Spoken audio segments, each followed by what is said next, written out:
యెహోషువ గ్రంథము 18వ అధ్యాయము.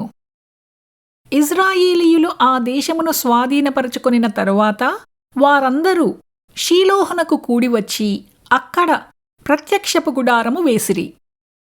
ఇజ్రాయేలీయులలో స్వాస్థ్యములు ఇంకా పొందని 7 గోత్రములు ఉండెను. కావున యెహోషువ ఇజ్రాయేలీయులతో ఇట్లనెను: మీ పితరుల దేవుడైన యెహోవా మీకిచ్చిన దేశమును స్వాధీనపరచుకొన వెళ్లకుండా మీరెన్నాళ్ళు తడువు చేసెదరు? ప్రతి గోత్రము నుండి 3 మనుష్యులను నా యొద్దకు రప్పించిన ఎడల నేను వారిని పంపెదను.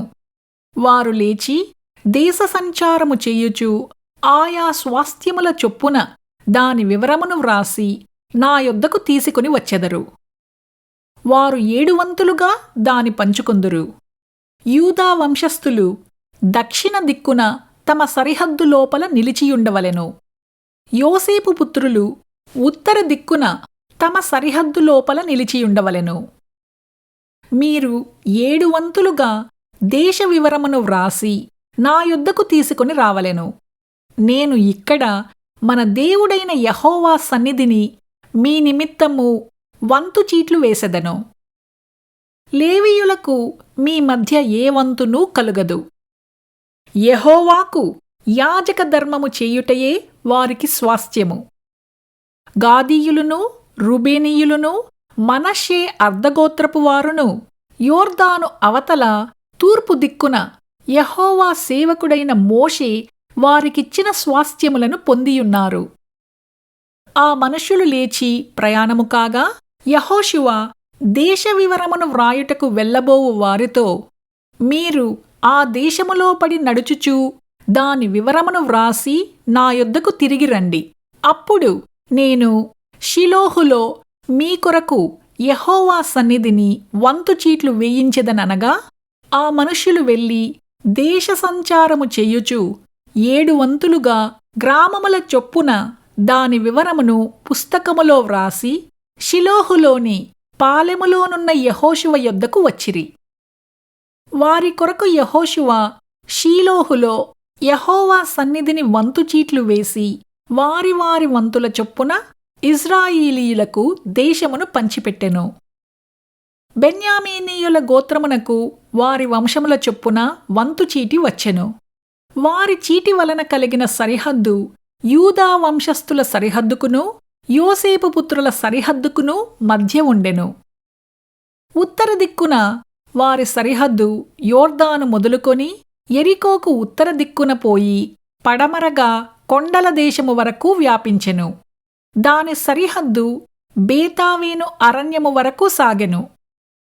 అక్కడ నుండి ఆ సరిహద్దు లూజు వైపున అనగా బేతేలను లూజు దక్షిణము వరకు సాగి కింది బేత్హొరోనుకు దక్షిణముననున్న కొండమీది అతారోతు అద్దారు వరకు వ్యాపించెను.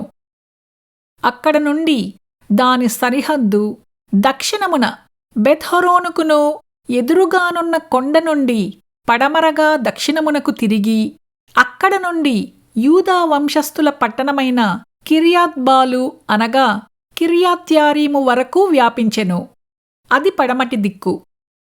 దక్షిణ దిక్కున కిర్యాత్యారీము కొన నుండి దాని సరిహద్దు పడమటి దిక్కున నెఫ్తోయా నీళ్లయూట వరకు సాగి ఉత్తర దిక్కున రెఫాయీయుల లోయలోనున్న బెన్హినోము లోయ ఎదుటనున్న కొండ ప్రక్కన నుండి దక్షిణ దిక్కున బెన్హినోము లోయ మార్గమున యెబూసీయుల ప్రదేశము వరకు సాగి ఎన్రోగేలు వరకు వ్యాపించెను.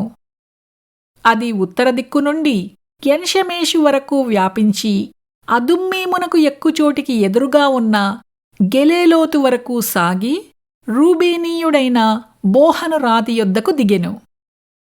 అది ఉత్తర దిక్కున మైదానమునకు ఎదురుగా వ్యాపించి అరాబా వరకు దిగి అక్కడ నుండి ఆ సరిహద్దు ఉత్తర దిక్కున బేత్ హోగ్లా వరకు సాగెను. అక్కడ నుండి ఆ సరిహద్దు యోర్దాను దక్షిణ దిక్కున ఉప్పు సముద్రము యొక్క ఉత్తరాఖాతము వరకు వ్యాపించెను. అది దక్షిణ దిక్కున దానికి సరిహద్దు. తూర్పు దిక్కున యోర్దాను దానికి సరిహద్దు. దాని చుట్టూనున్న సరిహద్దుల ప్రకారము బెన్యామీనీయులకు వారి వంశముల చొప్పున కలిగిన స్వాస్థ్యము ఇది. బెన్యామీనీయుల గోత్రమునకు వారి వంశముల చొప్పున కలిగిన పట్టణములు ఏవనగా యెరికో, బేత్‌హోగ్లా, యమ్మెక్కెసీసు, బేతరాబా, సెమరాయిము, బేతేలు, ఆవీము, పారా, ఓఫ్రా, కెపెరమ్మోని, ఓప్ని, గెబా అనునవి. వాటి పల్లెలు పోగా 12 పట్టణములు. గిబియోను, రామా, బెయేరోతు, మిస్పే, కెఫీరా, మోసా, రేకెము, ఇర్పయేలు, తరలా, సేలా, ఎలేపు, యెరూషలేము అనబడిన యబూసి, గిబియా, కిరియతు అనునవి. వాటి పల్లెలు పోగా 14 పట్టణములు. వారి వంశముల చొప్పున ఇది బెన్యామీనీయులకు కలిగిన స్వాస్థ్యము.